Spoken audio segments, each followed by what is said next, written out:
A long night of criming deserves a small piece of a break, okay? Like, you can't just crime all night long. These guys were criming weekly, nightly, daily almost, from October to January. Crime. Yo, you bugging. Crime. You bugging. Welcome back to another episode of In Killing Color. This is going to be episode number 45. And today, I rolled up on a story the other day. I was doing a little bit of research. And, you know, I like to highlight and talk about Black serial killers because some people seem to think like, hey girl, what is a Black serial killer? It's taboo. It's oh my God. But it's not oh my God. And it's not taboo because they're outside. So this particular story case that I'm going to talk about is called the Zebrakillings. This story took place back in the 70s, and it involves the Nation of Islam. Ooh. I feel like it's going to give a little bit of culty. A little cult tease. Because I got a cult episode coming up soon too. Also. But Nation of Islam. The Zebrakillings. San Francisco. Use your mind. Get to it. Let's get to it and let's chat. These are their stories.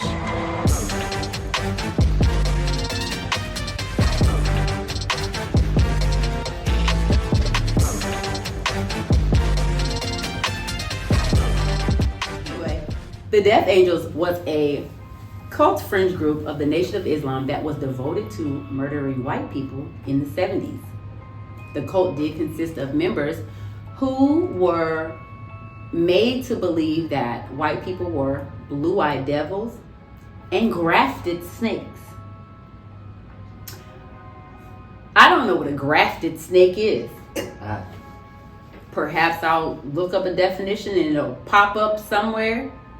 A grafted snake.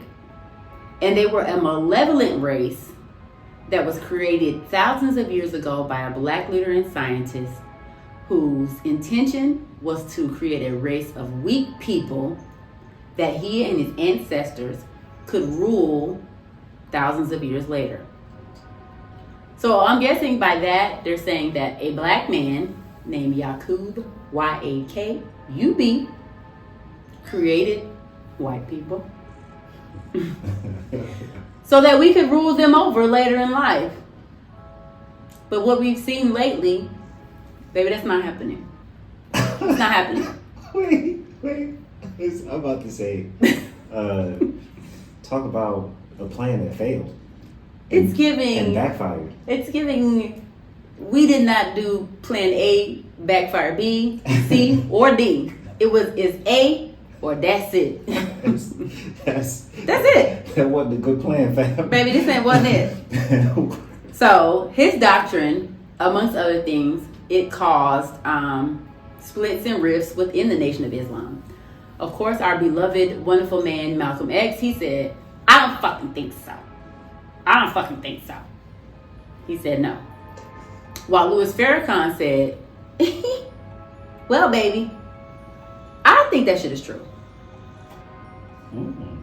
So, in order to be a part of the Death Angels, each member had to kill 4 white children, 5 white women, or 9 white men. And then once they did that, they were awarded their wings. And that certified their angel status. And that meant that a wonderful photograph was taken of the member, and then there was some wings that were drawn upon their back with a black ballpoint pen.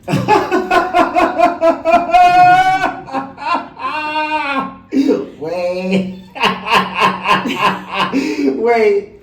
They didn't even get real tats. niggas. Baby, You got ballpoint. it was a big pen. It was a Polaroid with a big drawing, and then that photo was placed up on a board amongst all the other angels, and it was displayed during the group meetings. Put it in the garbage. Put it right in the garbage. Go ahead. Sometimes there was a photograph requested of said unaliving as proof.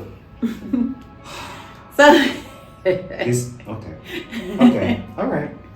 So according to somebody that they interviewed back in October of 73, there was at least 15 death angels in California who were displayed on the board. So at this point, if y'all want to do some math, you take 15 members. You take all those numbers that I said per each person, and then you can do the math and see exactly what was actually giving. It's actually giving mass. Okay? However, the Attorney General office, they secretly compiled a list of 45 murders which had taken place throughout the state. That math is not the same, but at this point, you don't even know. Like, it could have been 45, could have been 95. Like I said, they had compiled a list of, they said 45 murders that they knew had taken place. And all the victims, of course, were white and the knowns, but suspects were members of the Nation of Islam.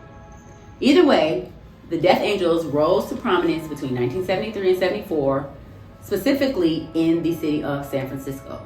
They were headquartered at the Black Self-Help Moving and Storage Company, and they mostly consisted of ex-cons that had priors who had met Muslim people while they were in jail at San Quentin. But of course, where else would you meet and get reformed? San Quentin. Might as well.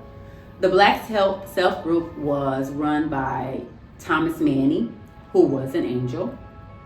And these are the core members. It was Emmanuel Moore, Larry Green, Jesse L. Cooks, JCX Simon, and Anthony Harris. They all attended Muhammad's Temple, number 26 on Geary Street in San Francisco. Now, let's get into the actual zebra killings, okay? So, on October 20th, 1973, Larry Green, Jesse Cooks, and Anthony Harris, they began tooting around the street in their Dodge Caravan.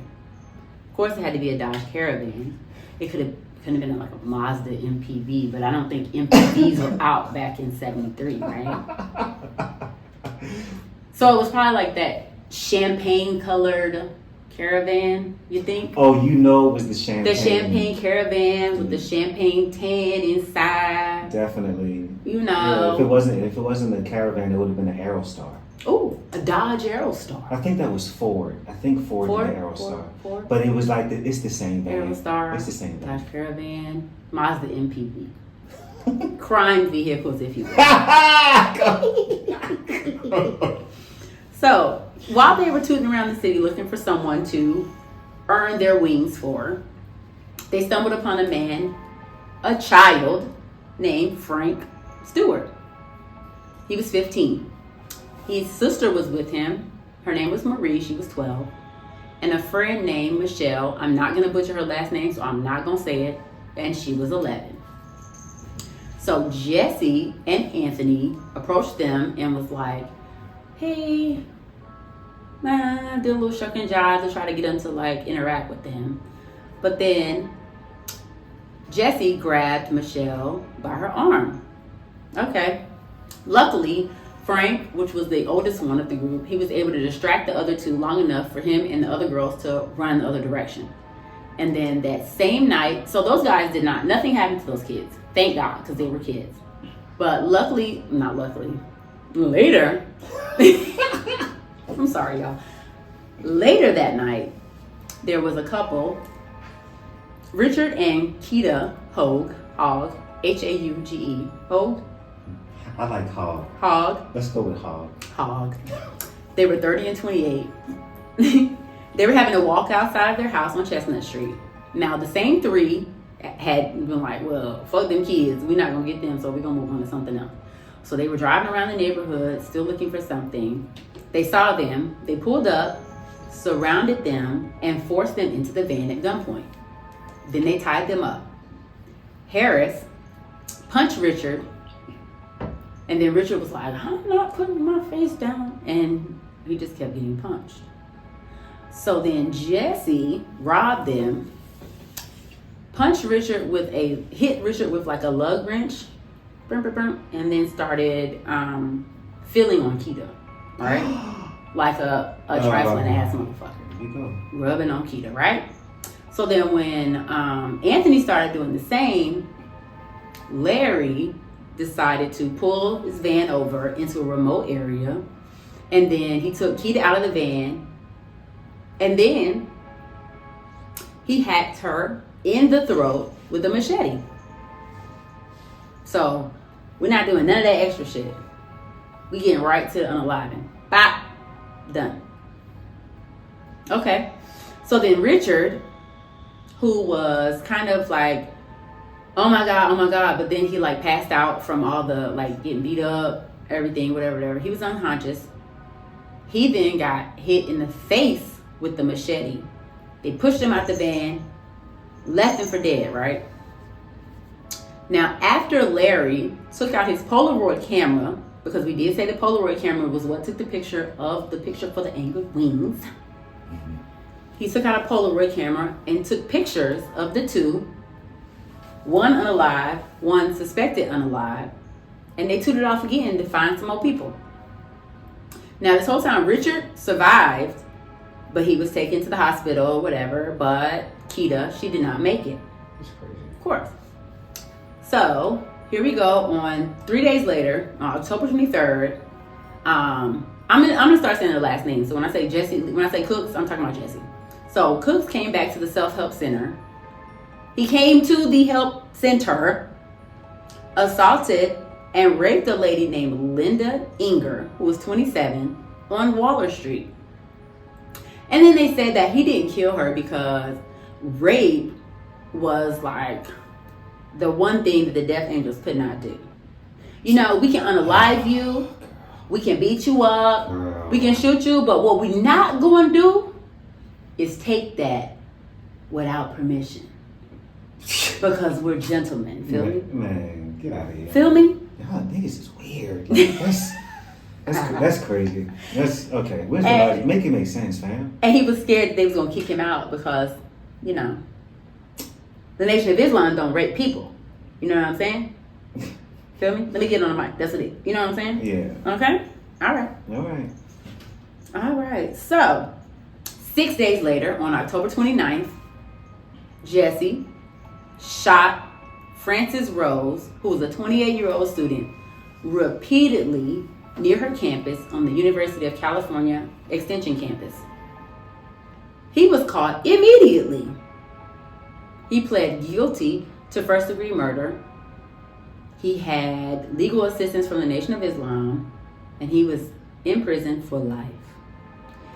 Since that murder was committed with like a 22, they didn't link it to anything else because it was just like, okay, well, you know, obviously none of the other ones had, you know, they were shot. So this is the only one that was shot anywhere. So they didn't have the evidence. So it's like, hey, bitch, you going to jail. We don't know what's happening. So November 9th, 27-year-old clerk at a gas company named Robert Stockman, he got into a fight with somebody named Leroy Doctor, who was 35. Leroy aimed a gun at his face, and then he was shot. But the bullet only grazed him in his neck. And then Robert got control of the weapon, shot him back, and then he was convicted of assault with a deadly weapon.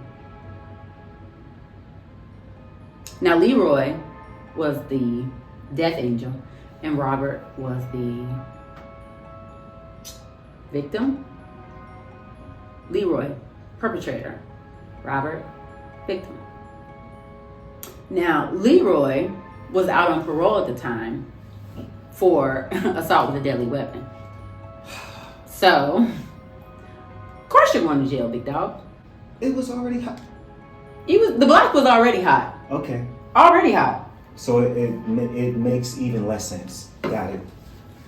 All right. None of this shit makes sense. We just gonna do whatever. Cool. Just do anything. So, let's fast forward to November 25th. 53-year-old store owner Salim. Y'all know I'm terrible with last names, so I'm not saying nobody's last name. 53-year-old store owner Salim was tied up, shot execution style with a .32 cal pistol, and he was robbed by JCX Simon. Y'all remember I said his name earlier, and a man named Edward Land. And then Anthony Buddy from before, was there as a lookout. Because at this point, he obviously probably couldn't have been trusted because obviously he can't carry out shit he's supposed to do anyway. At this point, he obviously can't do the fuck he's supposed to do. Okay? The doctrine said you got to do this, and this. And this. Mm-hmm. And obviously you can't do this. Or this. Or that. So, how are you named the death angel and you can't even do the shit that you're supposed to do? On December the 11th, there's a man named Paul Roman Danzig. He was 26. He was shot 3 times by Manuel Moore. I mentioned him earlier. And then on December 23rd, the future San Francisco mayor, Art Agnos, who was 35 at the time, was shot twice in the back by one of the death angels, but he survived his wounds. So we have a mayor, that was the mayor of San Francisco, that was involved in the zebrakillings murders. But what? If you want to be like true tea about it, who's ever heard about the zebrakillings? Honestly, I never have, but it was like the mayor. He wasn't the mayor at the time, but he was a mayor at some point. Now, he was shot twice. Now, that same evening, there was a lady named Marietta, who was 31. She was thrown into a doorway, and she was shot 3 times by the same guy, Manuel, who shot the mayor. Also, on December the 20th, there was an 81-year-old named Ilario Bertuccio, who was shot repeatedly in the back by that same man, Manuel Moore.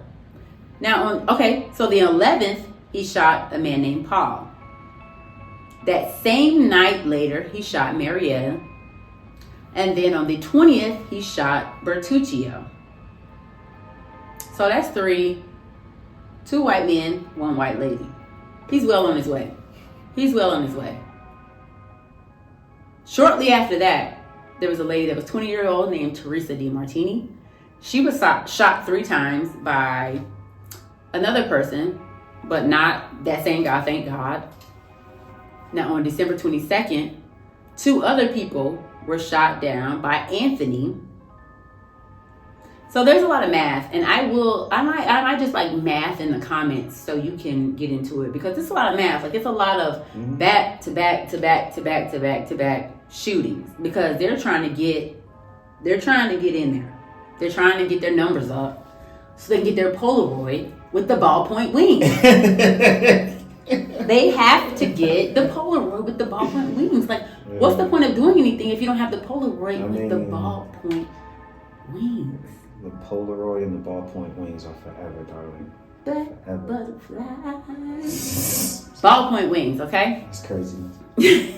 So you just gonna say so I done came out here. I done came out here and I done shot and stabbed niggas and drown babies and do all this crazy shit. And you mean to tell me you just gonna draw my back? All right, cool. Good luck. You just gonna draw my back. All right. But you didn't sexually assault a woman, so Yes. It don't count. Gotta make sure you don't do that. Make sure you don't do that, okay? Because we don't do that. Man, we only unalive. That's crazy. That's it. So, on December 24th, the group decided to get rid of what they were doing with the shooting and stuff. And they decided to go back to what they were doing prior to, which was abducting and hacking. So they kidnapped an unidentified white man on North Street, brought him back to the self-help center. I keep saying self-help center. They hacked him up while he was alive. And then the remains were later disposed by Anthony Harris, who dropped them in the San Francisco Bay. Dismemberment. this. So they seemingly had a small break for a month and 4 days. And then on January 28th, 1974, the night of the historic Frazier-Ali fight, if you're into sports, you will know that fight. I love Ali because Ali was nice. Anyway, 6 people were shot that evening. 6 people. All by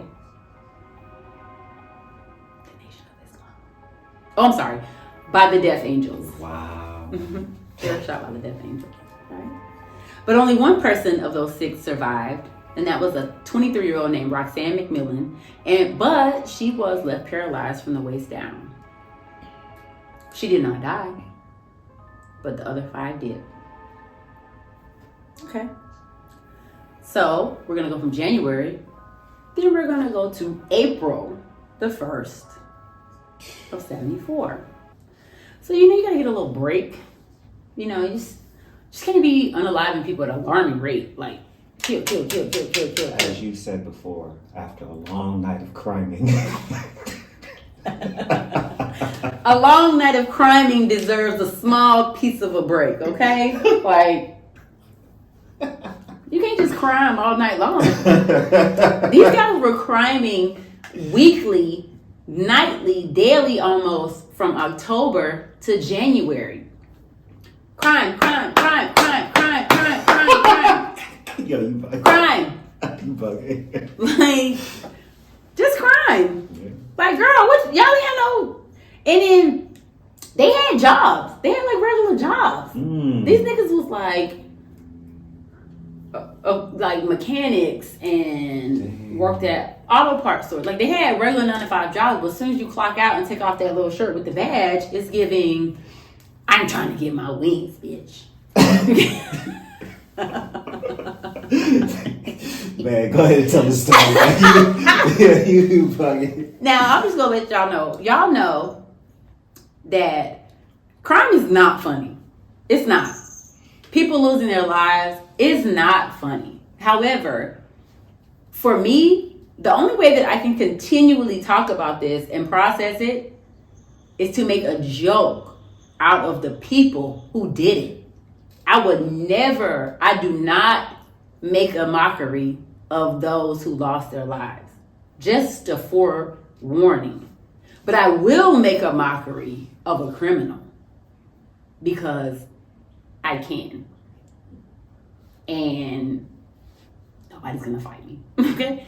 Anyway, let's get back to April 1st, all right? April the 1st, there was 2 Salvation Army cadets. One that was 19, a man, and a woman that was 21. They were both shot in the back twice by, again, Anthony. So Anthony is getting up there, okay? But the girl that was 21, she did not die. So that does not count. You are off my list. Different world? Yes, different world. You did not count, okay? You're off the list. 13 days later, on April 14th, there was an 18-year-old man and a 15-year-old man that was shot by Anthony again. So Anthony is out here getting his numbers up. Anthony said, I need my Polaroid with my wings immediately. I need that, okay? But, much to Anthony's dismay, neither one of those died. So they survived too. So Anthony was not doing a very good job shooting, because maybe Anthony needs to stick to hacking and or choking and or something, because obviously shooting is not your forte. Okay? The city of San Francisco was 100% in a fucking frenzy, because they were like, girl, I'm not going out by myself. I don't know what's happening, because that's when most of the unalivings was taking place. It was that night. So the police found itself like just kind of like trying to figure out, because if you really think about it, most people, when they think of like serial killers and stuff and like that, they're not going to look at a black man. So especially at that time, when you had Dennis Rader, you had Ed Gein, you had all these other like high profile serial killers doing their thing. Ain't nobody looking for Anthony Green. Ain't nobody looking for JCX whatever. Ain't nobody looking for them. So they under the radar. They can do these things because nobody's looking for them. So the police was like, oh, we got to figure out whatever it is. So what they decided to do, the police, they put together a task force. And basically, I'm about to go off script for a minute because this is something that was in my head and it kind of blew me, but whatever. So they put together a task force called Operation Zebra.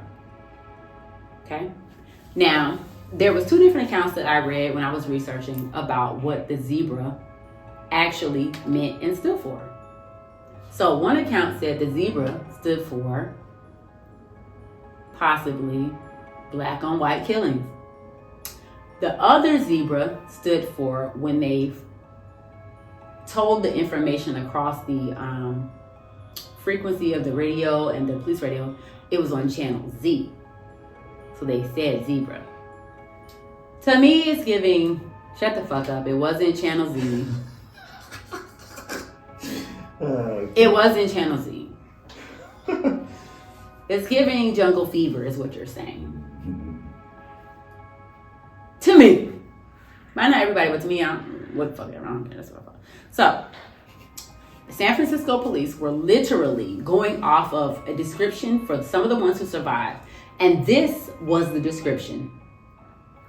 A medium height black male with a narrow chin, brown skin, and an average size afro.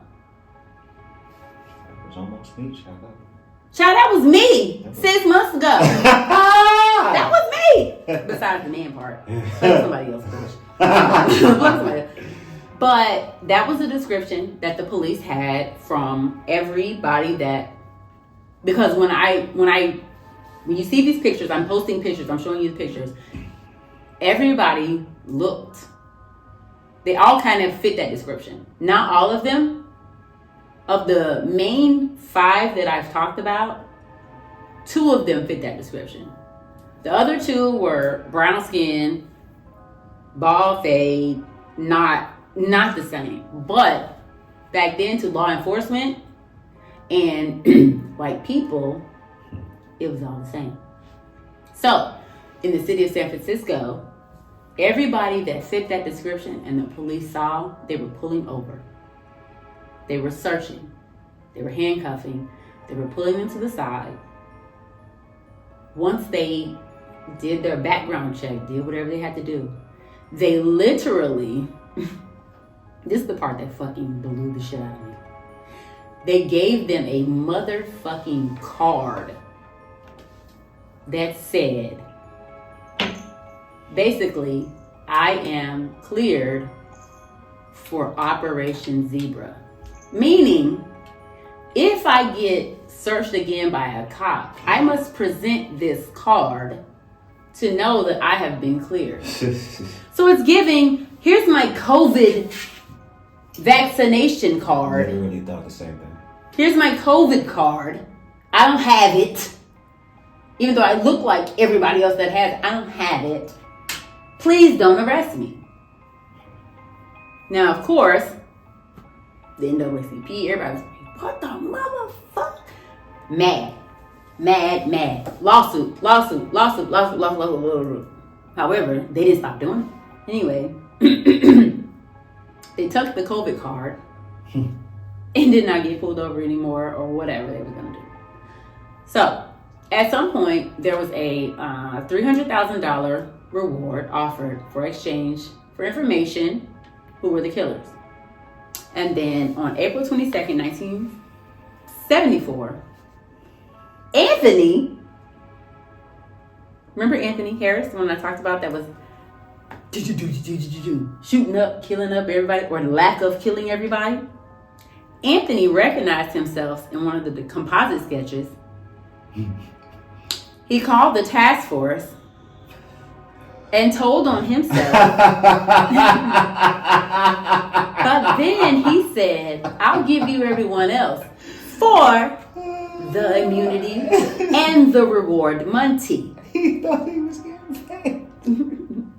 So, on May the 1st, the police raided different people's houses and they arrested Manuel Moore, Larry Green, JCX Simon, Thomas Manny, and 3 other black self-help employees.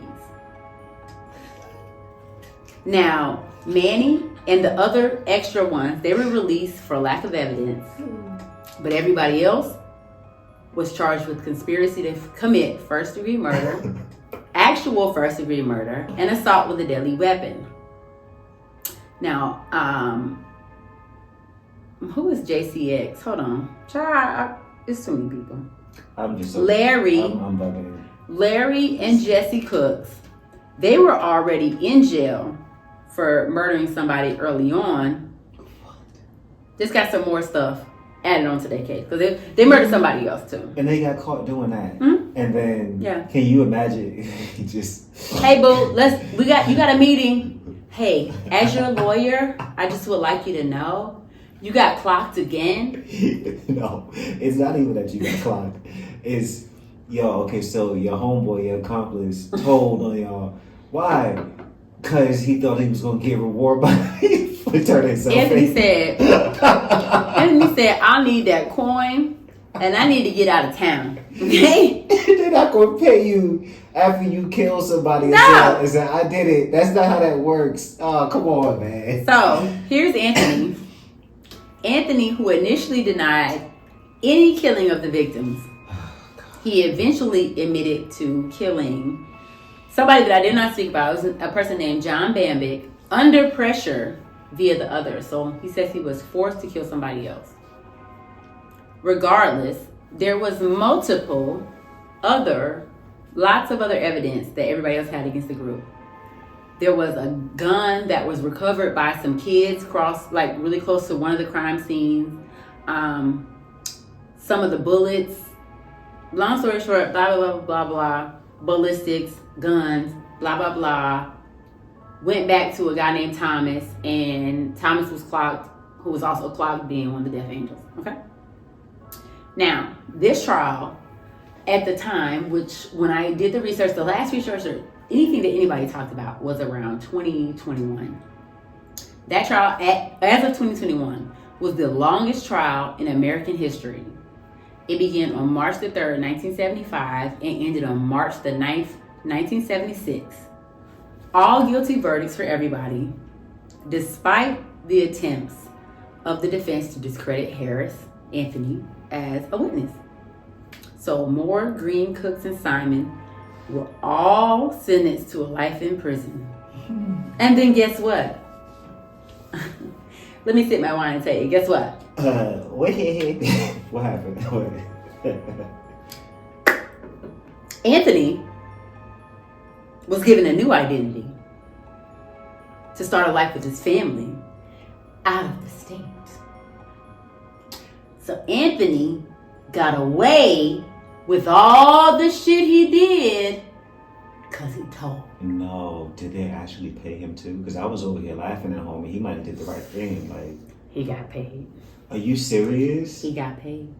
That's crazy. So I got to go out here, and not only he wasn't even a good murderer because he was just out here maiming niggas. He was just fake. He was just shooting people, whatever, just doing anything. And so then I got. It was like Soldier Boy. Literally that. Then I got to get the reward money. And, that's okay. See, I ain't even gonna hold you. Anthony did his big one with that.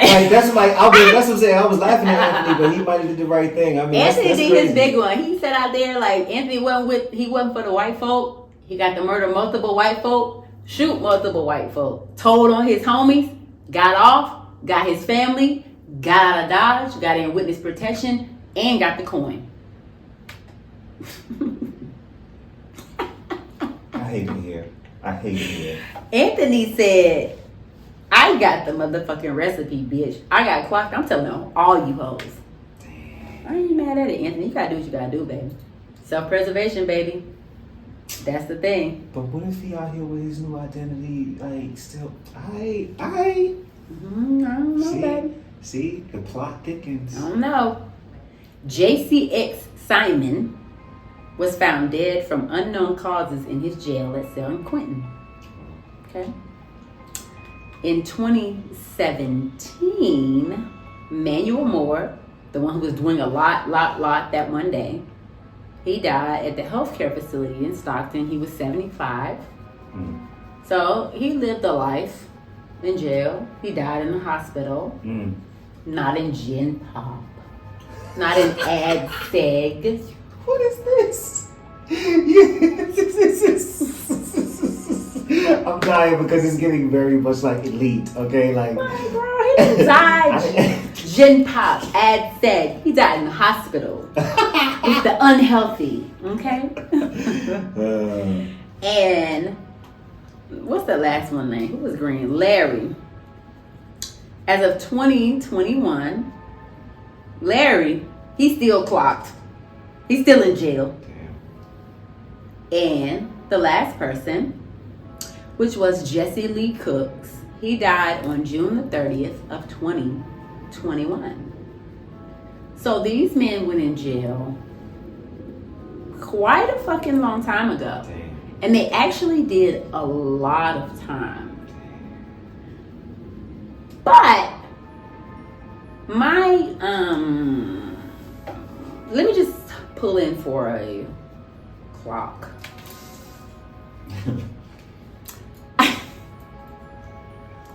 I would like to understand, like, did they get their photos? Did they get their ballpoint pen wing? Will they ever, the Nation of Islam, acknowledge this? Because they said Malcolm X didn't acknowledge it, but Farrakhan did. I do have and I'm not trying to badmouth the Nation of Islam, because I have an uncle who is a textbook amazing Islamic man. Amazing. However, there are some who is not that girl. There are some who are not that girl. If you're not that girl, please don't comment on this video. And please don't rate my shit. Because at the end of the day, I'ma say what I wanna say. So, to recap, the zebra killings of San Francisco in the 70s was kind of a fringe cult, kind of like the motorcycle gang. What is it? What's the motorcycle gang? Hells Angels? Yeah. We ain't got no podcast about the damn Hells Angels, do we? Nope. But you know about the Death Angels now, thanks to me. So, I'm gonna clock y'all next time. Make sure you tune in, subscribe, follow, do all that shit you gotta do. Love y'all. These are their stories.